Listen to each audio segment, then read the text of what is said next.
Joining us now to discuss this and more is Senator Ted Budd of North Carolina, member of the Senate Armed Services Committee and the Select Committee on Intelligence. Senator Budd, welcome back to Washington Watch. Thanks for joining us. Happy 250. Good to be with you.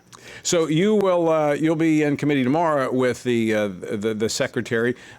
Anything that you heard over on the House side that may prompt a little deeper digging tomorrow? Oh, there's always great questions, and we appreciate the House interaction today. We're going to talk about some very high-profile firings and people being sent to early retirement. We're also going to ask about the requested budget increase and how they intend to best use that.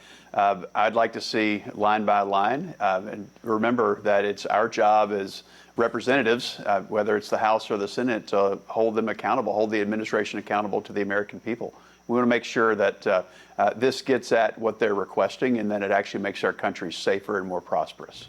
Senator, let's talk about that. You're a numbers guy. $1.5 trillion is the budget that they're asking for. That's that's about a 50% increase in the military's budget. What do you think about that? Well, you can go back to the 1980s and you can see the prosperity that was created by the buildup of Ronald Reagan. And then you could see what this could potentially do, because remember, we're not buying that from abroad, we're buying that from domestic companies. So a lot of it will go to great states, including North Carolina, and to our troops. So it goes right back into the economy. But I'd also say, what's the cost of a threat abroad? What's the cost of an adversarial China or a rogue missile from Iran aimed at the United States? We have to give our warfighters what they need to protect our country at all costs. Well, today the Secretary made reference to the increase in pay for military members. You mentioned Reagan and his buildup of the military. I was the beneficiary of those increases as a young Marine, and it made a big difference. And I think our troops, we need to make sure that they are well paid. Of course, our military's a lot better off than it was in the 1970s and 1980s, but we've been heavily relying on them, and technology is something we have to keep up with. But to your point, Congress has a role to play, and that is a role of oversight, because we've seen in the past when there's been not so good oversight, there's been bad spending, bad policies. Well, we want to make sure that there aren't archaic programs of record that are being spent on that just need to go away.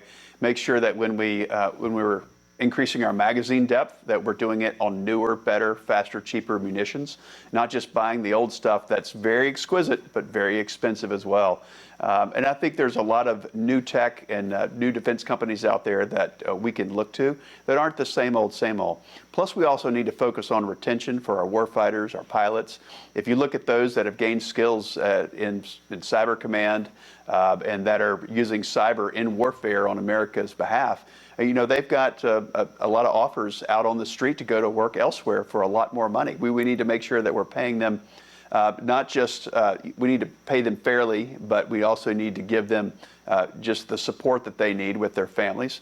And that's also for our pilots. We have a lot of well-trained pilots that have opportunities to go fly for the airlines and cargo haulers, and they can make a lot more money and have more flexibility. So I've introduced bipartisan legislation that actually gives some of these aviators more incentives to stay in the military, more protective of their families and respectful of that. And I think that could help with our retention and save a lot of taxpayer dollars to keep some of these very talented folks working for the military. We invest a lot in their training, so you're absolutely right. It's important. You mentioned concerns about the leadership. Let's talk about that for a moment. I mean, I know you're very supportive of the administration, supportive of the military, but are you concerned about the number of people that have been leaving at the top?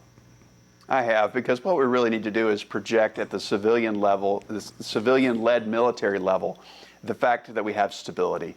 And when you have somebody that is an excellent business person brought into the Navy, which had a business problem and now is gone, or you have a well-qualified leader in the Army on the military side, not the civilian side, that is now gone, we just need to ask some questions around that to say, are you really, are we solving a problem by changing out these people, or are we creating instability? And I think it's a fair question to ask.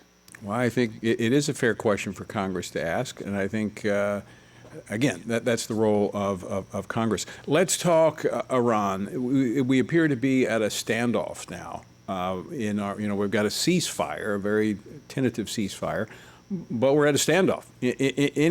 Anything you see on the horizon that's going to break there? Well, I do. First of all, you have the disposition of President Trump not to want forever wars, and I think that is an excellent disposition. He wants to get in and be successful. And let's not look at this as something that started right at 60 days ago. Let's look at this as something that started 47 years ago with a rogue regime that's chanted death to America and has nuclear weapon ambitions. We can never have a nuclear Iran. But President Trump wants to solve, he is about solving problems. He wants to solve this 47-year-old problem. It's taken 7 presidents that have looked at it and walked away.